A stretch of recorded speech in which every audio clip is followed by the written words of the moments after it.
আমি আগে থেকেই বলেছিলাম ভাই, আমার প্রেডিকশন ততটা ভুলভাল হয় না।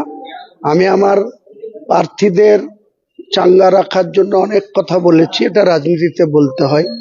কিন্তু আমি দুটো সিটে কন্টেস্ট করেছিলাম, শুরু থেকেই মানুষের যে সাপোর্ট পেয়েছিলাম, প্রত্যেকটা প্রচারে যেভাবে মানুষ আমাকে সহযোগিতা করেছিল, আমার পাশে থেকেছিল, তাতে আমি প্রথম থেকেই আত্মবিশ্বাসী ছিলাম যে যত বিরোধিতা করা হোক, যতই শক্তি প্রয়োগ করা হোক, যতই অর্থ ব্যয় করা হোক, হুমায়ুন কবির মানুষের আশীর্বাদে, মানুষের দোয়ায়, মানুষের সমর্থনে নিশ্চিন্তে নির্বিঘ্নে জয়লাভ করবে, সেটা হতে যাচ্ছে।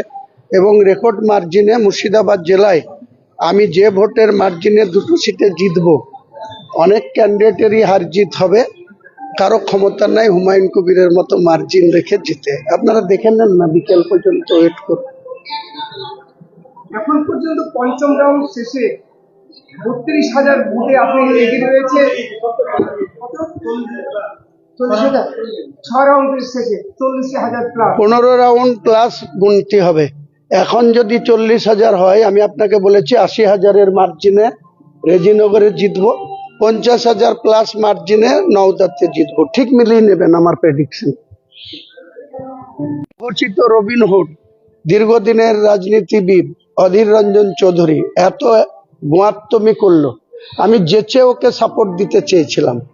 আমি বলেছিলাম যে আমার সঙ্গে একটা সন্ধি করুক, অঘোষিত একটা সিট অ্যাডজাস্টমেন্ট করুক, তাহলে অধীর চৌধুরী নিজেও জিতবে, খাতা খুলবে। 2021-এ সিপিএম, কংগ্রেস, আইএসএফ জোটবদ্ধ করে ওরা দুটো পার্টি শূন্য হয়েছিল। আমি বলেছিলাম মুর্শিদাবাদ জেলায় এক মঞ্চে যদি মোহাম্মদ সেলিম আর অধীর চৌধুরী আর হুমায়ুন কবির মানুষের কাছে বক্তৃতা করে, তাহলে মুর্শিদাবাদ জেলা থেকে তৃণমূল দলটাকে ধুয়ে মুছে সাফ করে দেব। কিন্তু তারা সেটা ইগো দেখিয়েছে, আমার সেই কথায় কোনো গুরুত্ব দেয়নি। কাজে আমাকে যদি কেউ সম্মান না দেয়, আমি কাউকে সম্মান দিতে পারবো না।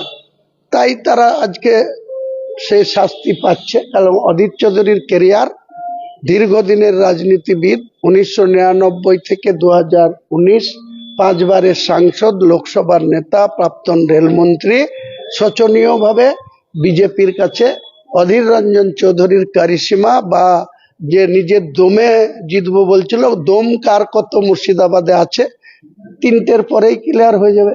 কাউন্টিং চলছে এবং সেই কাউন্টিংয়ে কোথাও 6 রাউন্ড, কখনো 7 রাউন্ড, কোথাও 7 রাউন্ড এরকম গণনা হয়েছে।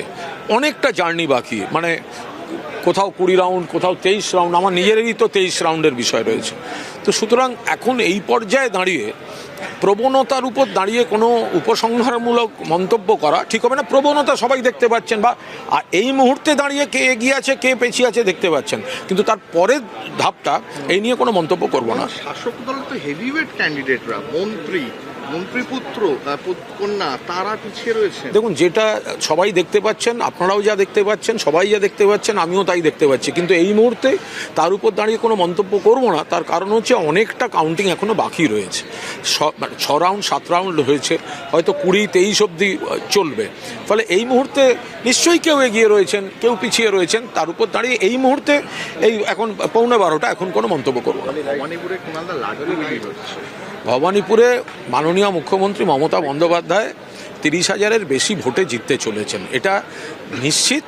ফলে ওখানে ক রাউন্ড গণনা হলো, ক রাউন্ড বাকি আছে, ও নিয়ে কোনো মন্তব্য করার অবকাশ নেই। বহু জায়গায় প্রার্থী না দেখে প্রতীকে দেখেই ভোটটা হয়েছে, কারণ এটা এই অ্যানালিসিসটা দল করবেন। দল অনেক চুলচেরা বিশ্লেষণ তারা করেন।